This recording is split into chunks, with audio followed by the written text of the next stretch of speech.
Hello and welcome to this short video on the enterprise change pattern. This is a coaching conversation which is laid out as an easy to follow process. So the difference between the enterprise change pattern and something like a framework is that this is non-prescriptive. There's nothing in this pattern which dictates what content or what problems you're trying to solve or how to solve them. It is a coaching conversation which allows the whole organization, starting with leadership and then including the relevant people, to follow this process, to be coached to solve their own problems. So within this, there is a problem-solving methodology, but it is so flexible that just like any coaching conversation, it can fit to any context. And if you follow this, then it gives us a really cohesive way to take an organization from wherever they are now to a better place. And what that better place is defined as is really what goals and what objectives that they are looking for and how do they get there in the best way possible. And so we're going to walk through this pattern now so that you can use this for the types of problems which you face as an enterprise coach, a change agent, a manager, senior leader, or anybody really who's trying to affect change in a complex world, such as an organization, or complex problems such as product delivery. And this is about how to change an organization to be the most effective that it can be in solving complex problems. All organization is complex. All organizational change is complex. And so this gives us a way to work with that complex system. So I'll walk through this now so that you can use this with your own change work. So the first thing to look at is what kind of scope, what kind of problems does this actually help us solve? And this really is where we want to be changing the way that people work. And that could be with a single team. It could be something like setting up an open space, or it could be as big as a radical transformation of the entire business to align around product delivery from, say, something like silo-based serial development in a sort of waterfall fashion. It really is very, very flexible in the scope and the type of work, which is why it's so good.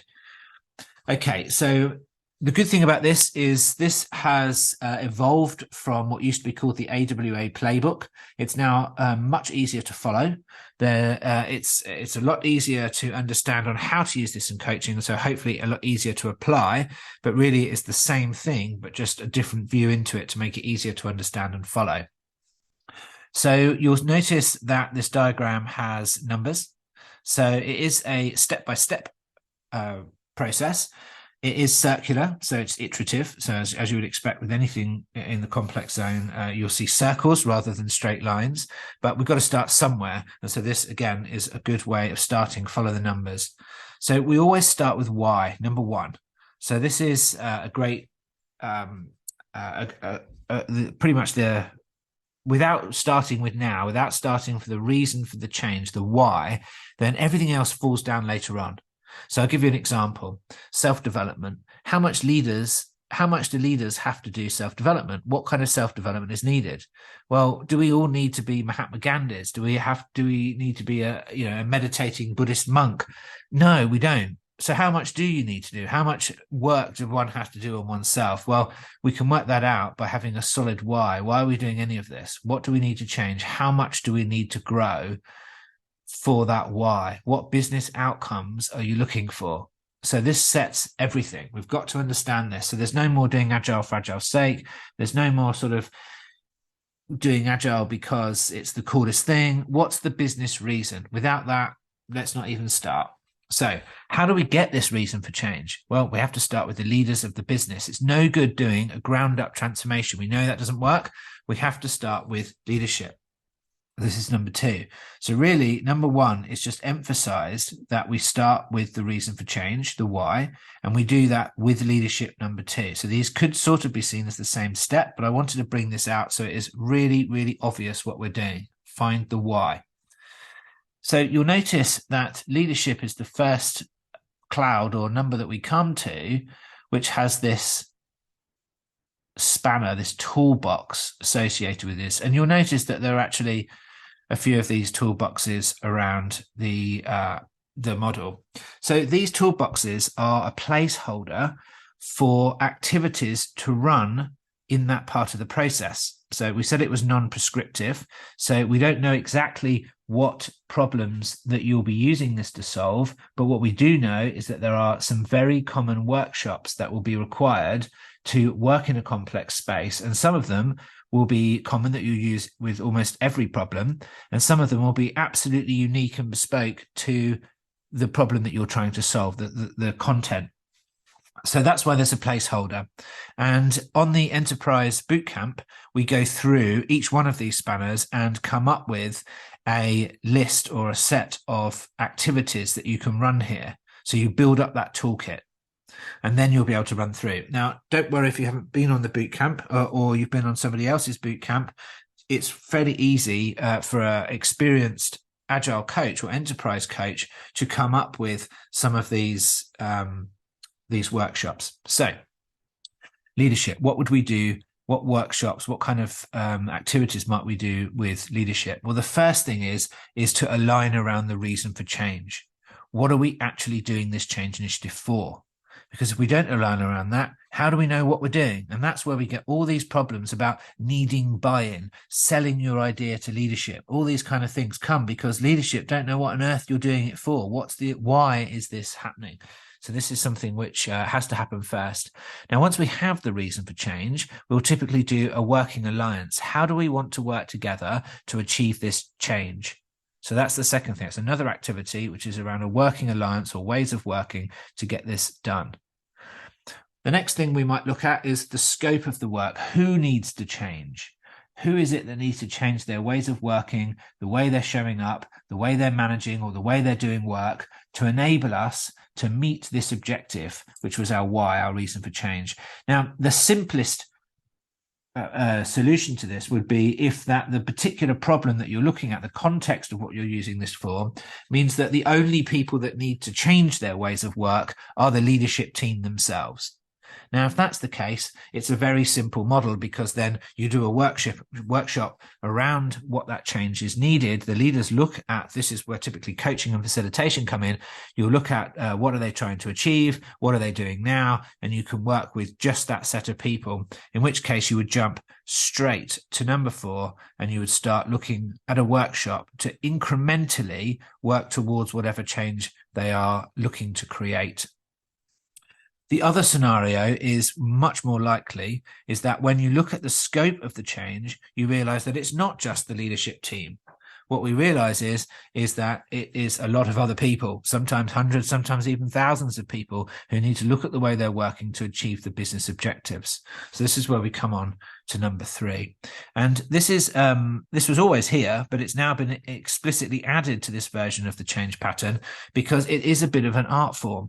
There are lots of activities we can do to decide who to include, everything from volunteering to create a new part of the organization to choosing the right people, to doing self-organization workshops. And then also, if we do have thousands of people, how do we break this down into a smaller problem? We don't want to start changing thousands of people's work all in one go. It's too risky and it may well cause too much disruption. So what techniques do we want to do to break down the work so that we can sensibly change the way that people are working across the organization to meet this reason for change? So there's a bunch of activities here around breaking down the who to include. So once we have who to include, we now need to start actually looking at what changes we want to make. So we know the why, we know the scope of the work, and we know who needs to change. But what do they need to change? And that's what we need to look at next. So number 4 is really the engine of the change. So I don't really like using the metaphor of a machine, but if there's a powerhouse, a heartbeat, something which is really the driving force for this change, it's number 4. It's where it all happens. So this is the change, number 4.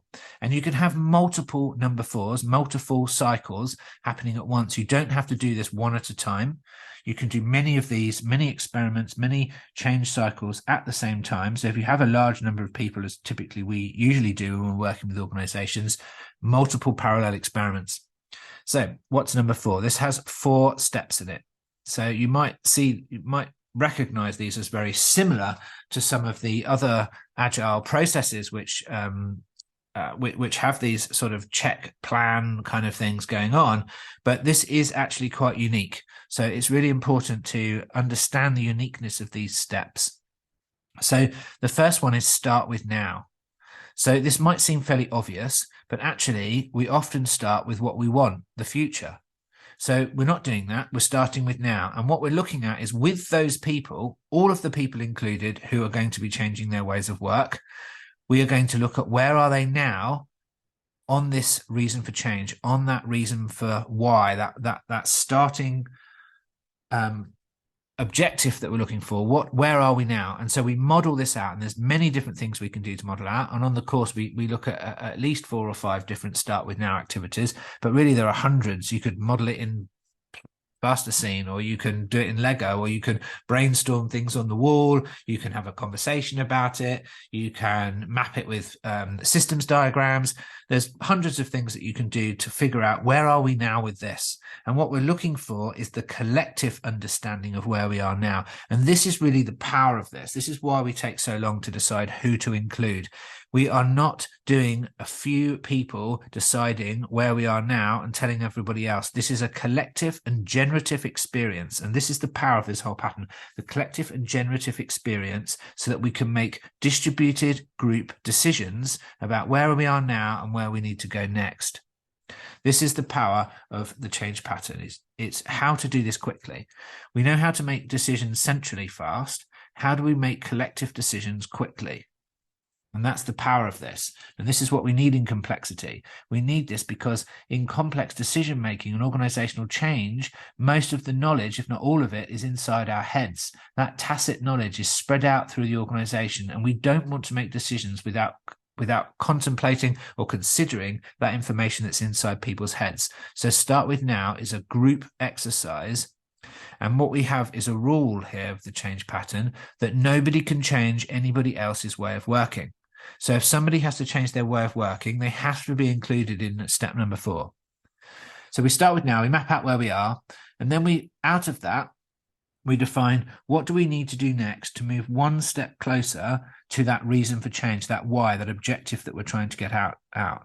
And that definition, there's the templates that we use, our experiment templates, which you can complete, which define a very good experiment, including how to measure when you've got success. What does it look like when you want to give up and realize that this isn't going where you want it to go? How do we develop that? So it's very much on a lean startup idea, but very much about organizations moving forwards to reduce risk. And if you don't like the word experiment, then really we need to look at them, go back a stage and look at the mindset around complexity and predictability and see how that we can actually reduce risk with iterative small steps moving towards something which is much bigger and larger. So if we haven't got our heads around experiments, I think that there's some work that needs to go back a step to the leadership stage to actually look at that mindset around complexity.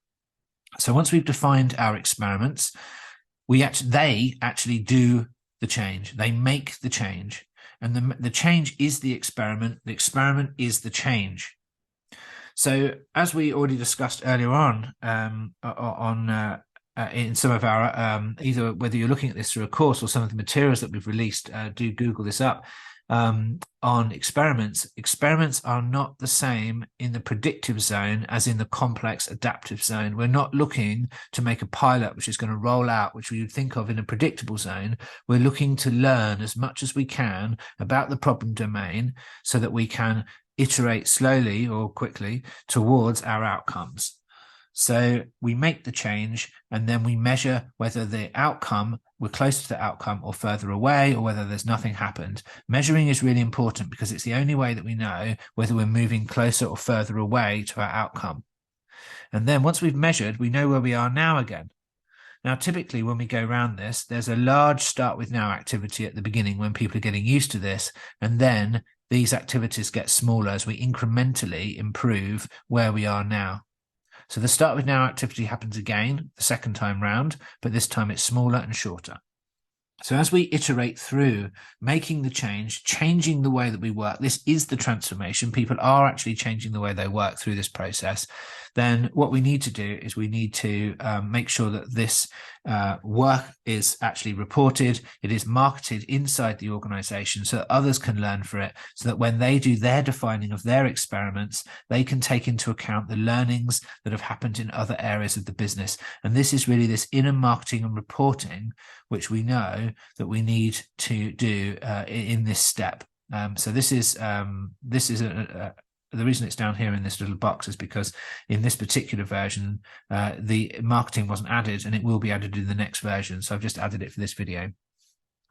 So this wheel number 4, we do this many, many times, and we can run multiple experiments.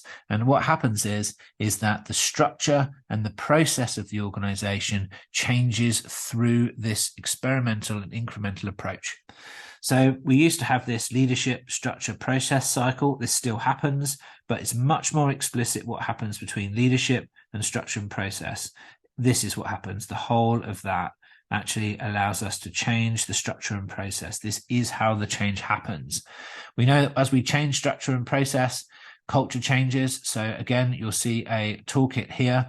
This is really about having conversations about culture. We can define experiments around culture change. We know that we can't change it directly, but what we can do is we can have conversations. We can look at structure and process changes, which have a knock-on effect to culture. And then we are back to leadership. How is this affecting leadership? What better leadership styles and decision-making can we have as we slowly leverage the tacit knowledge of everybody in the organization who is related to this challenge or this reason for change? We want to be able to build trust and build the appropriate level of decentralized decision making, leveraging that tacit knowledge, which means that the leadership styles will change. Hence why this is a circle, and we need to keep looking at that leadership style and see how that works. So you might notice that there is this box called psychological safety around the entire container. There are things that overlap the psychological safety boundary, including a bit of culture and the leadership. That is by design. We know that we don't always operate in a safe environment, and that there are loads of us who have to make sure that we create a container that is safe for those people inside. Now, if you think about what we're asking people to do, we're asking people to share the tacit knowledge, the expertise that they have with others, so that we can combine that and make better decision making. That can be a big ask, especially if we're in an environment where we are tested by expertise, and often we don't want to give that away. We don't want to come up with the next crazy idea either, because if you come up with a crazy idea and it might not work, then that might lead to a shortening of your career in this company. All of that is non-safe environment. So what we need to do is we need to create a safe environment. And typically this is done with leadership and the way they behave. It is done as part of the culture and also a coach. We know that we're going to need some kind of enterprise coach to help this process through. Someone who is not invested in the content, but is able to focus purely on the process of making the organization better. This is a leadership role. So often we've got these enterprise coaches coming in and they have lots and lots of ideas and no authority and no ability to change anything. That is never going to work. The coach is a leadership role, and it is a role which focuses on the improvement of the organization as a whole. And that is what this role here is for. And there are lots of tools and lots of things that we can use for psychological safety, and we must be constantly vigilant to make sure that sort of blame behaviors or anything which is going to limit our ability to share that tacit knowledge and make that distributed, appropriate decision making. So again, we can start with the reason for change. We decide who is going to be included in that change. We work with them incrementally to change the way they're working, which changes their structure and process, changing the culture, and slowly making this a better organization around optimizing for that reason of change. The last thing that I'll add before the end of this video is that another benefit of including everybody in that tacit knowledge is that, yes, we are optimizing for this reason for change, this objective, But there are already tons of objectives going on inside the organization. And what we don't want is to derail existing work. We don't want to break any other reasons for change, any other things that are actually working quite well in our change. So including everybody in that tacit knowledge, especially people who are working in the value creation part of the organization, who, if we change something, might well screw up something that we hadn't thought of, but they will know. And so including everybody massively reduces the risk of disrupting the existing organization, which is working very well. So we're looking really just to make those improvements and build upon the successes that we've already had. So that's the enterprise change pattern. Again, it can be used for anything small or large, and it creates a very fluid, non-resistant way of an organization to improve itself. Thank you.